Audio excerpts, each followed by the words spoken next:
kubona inzu nziza muri Kigali ifite ibintu byiza ishushanyije neza, mbese ya nzu nawe ugura abashyitsi bayibona bakishima biragoye. Uyu munsi mmerereye i Kanombe aho nje kubereka ino nzu iri inyuma yanjye. Ni inzu idafite ibintu byinshi by'ibikabyo ariko isa neza. Ni inzu idahenze cyane ugereranyije nuko iteye. Iyi nzu izana n'ibyumba 4 na toilette 3, ifite parking yajyamo imodoka 2 ari nini, 3 ntoya zakwiramo, urugero n'iriya, ariko none ikaba ari inzu nziza iri ku isoko kuri miliyoni 90 cyangwa 80 by'amadolari hano muri Kigali. Ushobora kwigurira rero, reba contact details muri description y'ino video. Reka dutangire ino video.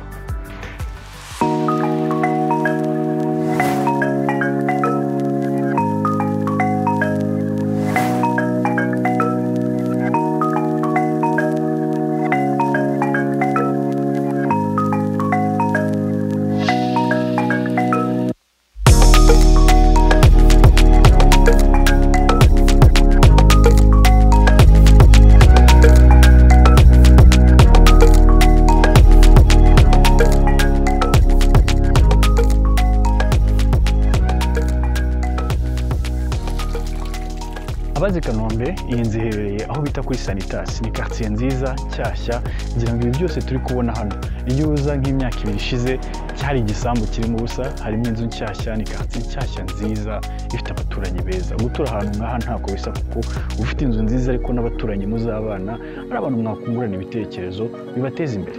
Inzu tuje kureba rero ni iyi ngiyi. Ni inzu nziza isa neza, ifite amabara meza ukiri hanze, nk'umuhondo, umweru, shokora, amabara ajyanye mu buryo rwose utakwexpectinga ko biri bujyane.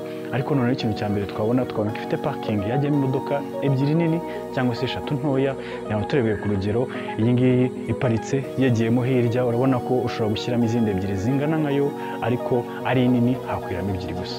Inzu imiterere yayo nayo ni nziza, kuko nakunze cyane ukuntu bagiye bashyiraho amavaze. Ntabwo ifite umwanya munini wa jardin, ariko basi bayihaye decoration zizana nayo kandi ziyongerera agaciro. Ni ibintu byiza cyane.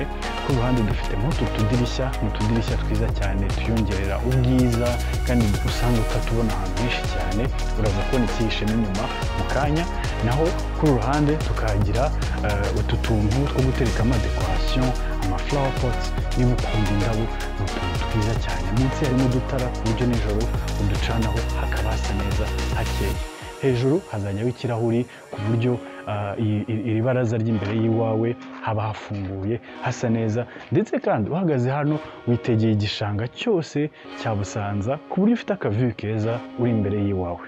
Dukomeje hano tubona utuntu tundi twiza bagiye bakora.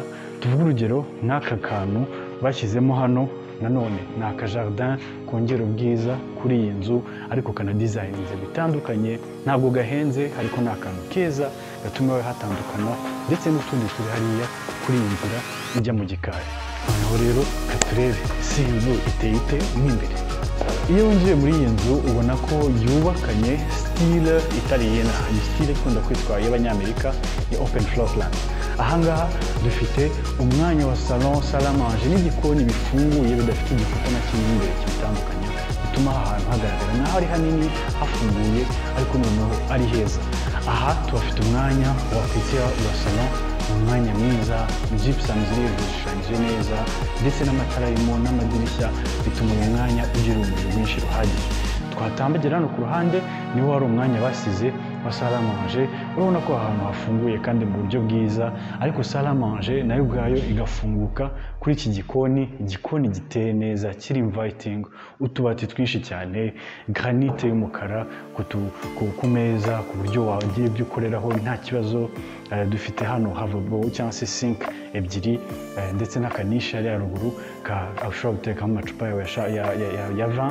Ni utuntu twiza cyane, n'aka kabar ko gutangiraho ibyo uri guteka ubiserva mu buryo bwiza buri moderne, kazana n'utudutara. Urabona ko iyi salo mu by'ukuri muri rusange ifunguye. Nta nzu yo mu Rwanda yazi idafite annex. Niyo mpamvu uyu muryango uri hano, uyu muryango ukuha ikaze ku gikari. Igikari hano tubafite akajardin gatoya, tukagira n'aka kabaraza gato k'inyuma, ndetse kuri uruhande tukagira annex izana n'igikoni kiri additional icyumba cy'umukozi ndetse na douche na toilette. Nk'uko ubibona no hejuru hari ikigega cy'amazi. Iyi nzu ni nziza pe.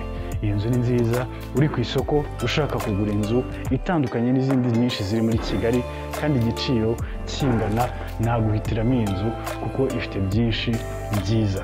Iyi nzu ifite ibyumba binini na toilette 3. Icyumba cya mbere cy'abashyitsi kiri kuri uru ruhande, reka turebe uko giteye. Ni icyumba kiri self contained, ni kuvuga gifite douche na toilette mo imbere, ariko icyumba ubwacyo ntabwo ari gito habe na gato pe, kuko hano washyiramo king size bed, queen size bed, mbese metero 2 kuri 2 cyangwa se 180 kuri 2 zakwiramo hano nta kibazo, kandi ugasigarana umwanya wo guterekamo garde robe.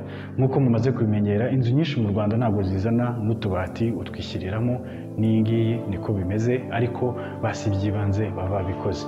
Aha niho dufite douche na toilette. Ni douche nini kandi nayo ihagije rwose, bahisemo amakaro meza atanyerera hasi, noneho ni design y'amakaro izamuka ikagera hejuru.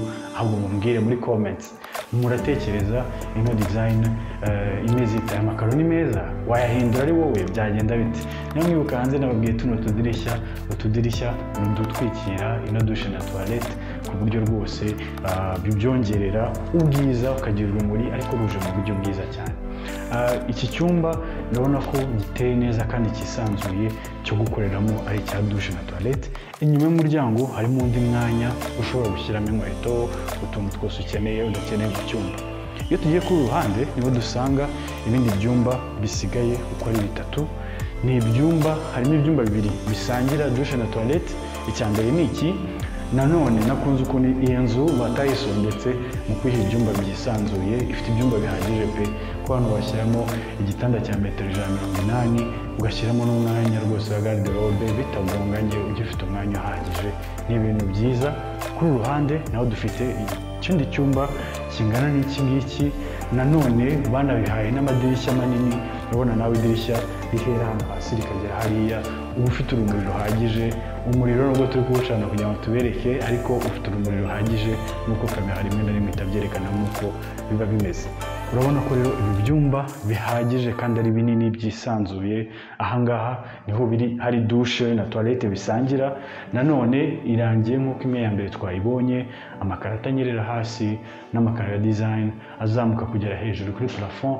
Tukagira appareil nziza, toilette, lavabo.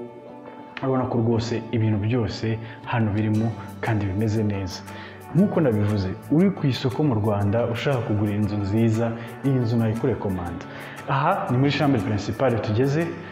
Nanone murabona ko chambre principale ni nini, iruta ibyumba twabonye hariya rwose kandi cyane, gusa ni nziza, iri inviting, ifite idirishya hano ku buryo ufite urumuri ruhagije, ni icyumba cyiza rwose kibereye umukuru w'umuryango.